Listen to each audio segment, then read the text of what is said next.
দুনিয়া গঠিত কিছু কথা। পুরুষ সফল হতে চায় মা বাবার জন্য, কখনো কখনো সফল হতে চায় খেটে মরে স্ত্রী সন্তানের জন্য। পুরুষ যখন নিজের জন্য বাঁচতে চায় তখন আর সময় থাকে না, পুরুষ বাঁচে অন্যের জন্য।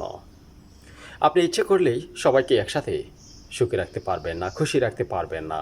এটাই জীবন, এটাই জীবনের বাস্তবতা। আপনি চাইলেই আপনার সব স্বপ্ন পূরণ হবে এমনটা কিন্তু না। স্বপ্ন পূরণ হোক একটি মাত্র, সেটা হলো আপনার রব, আমাদের রব, আমাদের আল্লাহকে খুশি রাখার জন্য। আমাদের আল্লাহকে পেলে আমাদের সব কিছু পাওয়া হয়ে যাবে।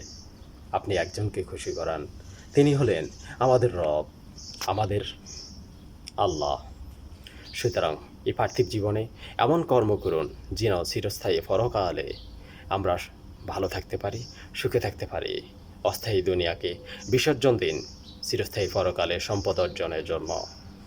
যে অবস্থা আছি শুকরিয়া আল্লাহর কাছে, মস্তক অবনতি চিত্তে তার কাছে শুকরিয়া, আলহামদুলিল্লাহ।